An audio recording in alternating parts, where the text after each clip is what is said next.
नमस्कार, मैं GRS news के लिए गिरीश सिकरवाल। आज के इस नए ब्लॉग में मैं बात करूंगा बसपा सुप्रीमो मायावती की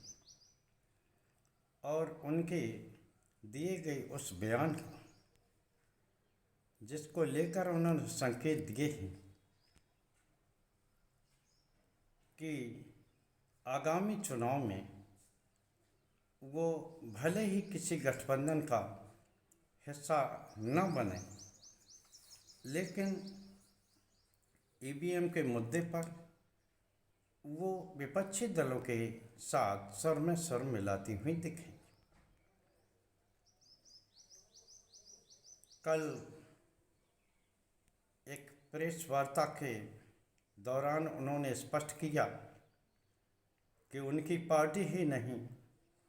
बल्कि विपक्ष की सभी पार्टियां ये चाहती हैं कि देश में छोटे से लेकर बड़े चुनाव तक बैलेट पेपर से कराई जाए। क्या बसपा सुप्रीमो मायावती को ये समझ में आ गया है कि अगर वो अलग थलग होकर चलेंगी तो निश्चित तौर पर उनका न तो राजनीतिक कैरियर तो चौपट होएगा, लेकिन उनकी पार्टी के भी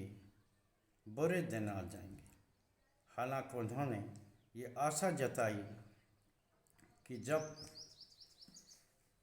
बैलेट से चुनाव होंगे तो निश्चित तौर पर बसपा के भी अच्छे दिन आएंगे। उन्होंने आरोप लगाया कि योजनाबद्ध ढंग से जातवादी समूह की पार्टी, हालांकि उन्होंने इसके पीछे भारतीय जनता पार्टी का बिना नाम लिए जिक्र किया कि वो दलितों के मूवमेंट को कमज़ोर करने के लिए ऐसे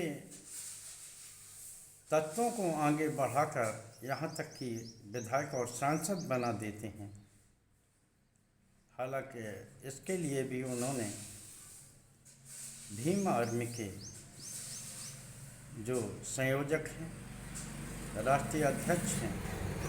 नगीना से सांसद चंद्रशेखर रावण का भी जिक्र किया कि वो जातवादी समूहों के गोदी में बैठकर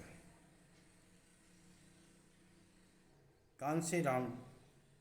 और डॉक्टर भीमराव अंबेडकर के मिशन को कमज़ोर करने का प्रयास कर। आप सभी लोगों को याद होगा कि जब बसपा सुप्रीमो ने हाल में ही दिल्ली का अपना राष्ट्रीय कार्यालय खाली कर दिया था, इसके लिए उन्होंने सुरक्षा व्यवस्था का हवाला दिया। हालांकि ये आवास हाल फिलहाल उन्हें आवंटित नहीं हुआ था, लेकिन इसका एकमात्र ये कारण था कि दिल्ली में जो उन्हें आवास कम ऑफिस मिला था राष्ट्रीय अध्यक्ष होने के नाते, तो वो दिनों दिन बसपा की कमज़ोर स्थिति के कारण उनकी राष्ट्रीय दल की मान्यता भी खतरे में पड़ गई। इसलिए उन्होंने ये सोचा कि इससे पूर्व भारतीय जनता पार्टी उन पर दबाव डालकर गलत सलत कराने का प्रयास करे, इससे पहले ही वो आवास खाली करके और मीडिया के सहारे कुछ देश में सनसनी पैदा करें और जिन भारतीय जनता पार्टी के शीर्ष नेतृत्व के कहने भर से जिन मायावती ने अपने भतीजे आकाश आनंद को न सिर्फ नेशनल कोऑर्डिनेटर पद से हटा दिया था, बल्कि अपने उत्तराधिकारी के पद से भी हटाया था, उनकी भी वापसी मायावती ने की। मायावती के कल प्रेस कॉन्फ्रेंस से एक बात ये तय हुई कि बसपा सुप्रीमो दिनों दिन अपने क्षरित होने वाले जनाधार को लेकर भी चिंतित है। जिस प्रकार उनके घटते जनाधार और दूसरी ओर भीम आर्मी के साथ युवाओं का जुड़ना बसपा सुप्रीमो को ये मैसेज दे रहा है कि अगर वो सचेत नहीं हो तो निश्चित तौर पर काशीराम ने जो इतने मेहनत से दलितों का एक मूवमेंट चला कर न सिर्फ कई बार देश के सत्ता पर काबिज हुई बल्कि सत्ता के बनाने की चाबी भी उनके पास रही, लेकिन लगातार 10 वर्षों से उनका ग्राफ लगातार गिरता जा रहा, चाहे वो लोकसभा चुनाव हो या विधानसभा चुनाव। हालांकि उत्तर प्रदेश में भी चुनाव दूर हैं, लेकिन विधानसभा क्षमा करें पंचायत चुनाव के मद्देनज़र मायावती पूरे दमखम से चुनावी मैदान में उतरेंगी। ये उनकी बात से स्पष्ट हो गया है, क्योंकि 26 के नए साल में ही उत्तर प्रदेश में पंचायत के त्रिस्तरीय चुनाव होंगे और इसके एक साल बाद सन 27 में विधानसभा का आम चुनाव होगा। उत्तर प्रदेश में जो राजनीतिक दल बढ़त हासिल कर लेगा, निश्चित तौर पर उसका असर आगामी 2027 में होने वाले चुनाव पर ही पड़ेगा। देखना ये है कि मायावती क्या विपक्षी दलों से किसी गठबंधन में आती हैं, या वो अपना पुराना राग ही कि वो किसी भी गठबंधन में न चलकर एकला चलो की राय पर चले। वैसे मैं आपको बता दूं कि भले ही मायावती को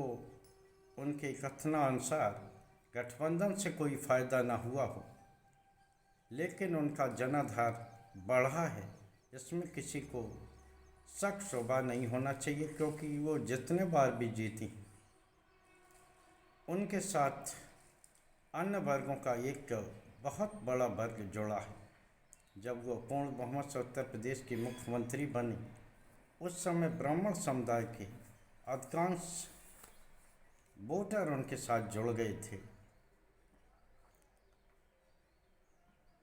और पिछड़ों का भी एक बहुत बड़ा हिस्सा उनके साथ जुड़ा था, जो कि लगातार उनके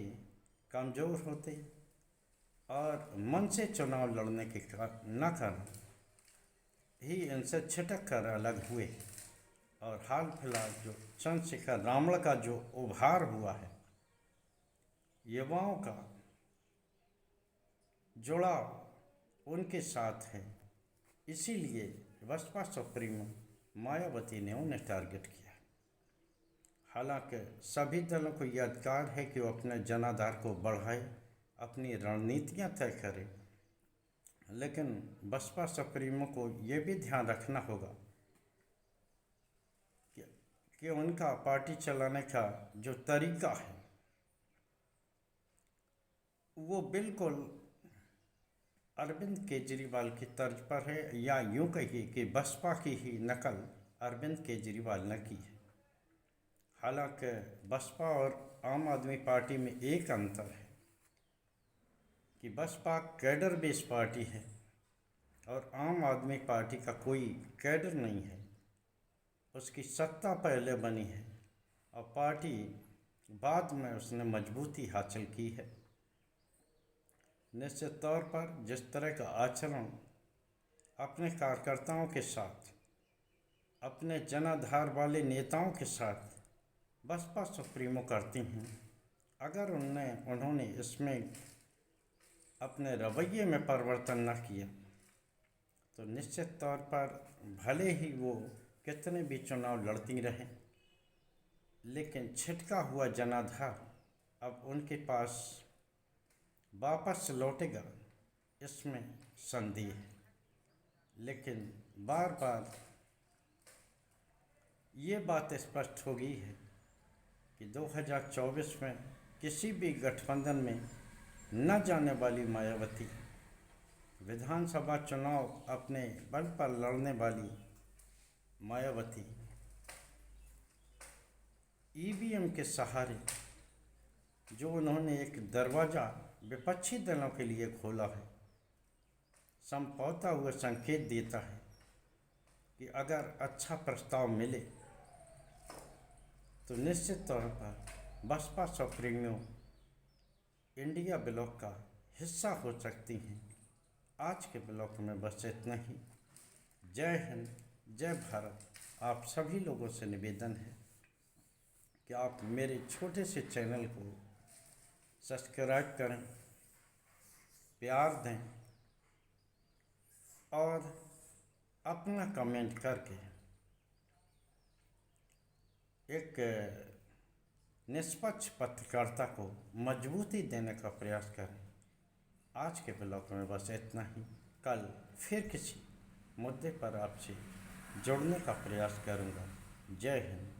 जय भारत।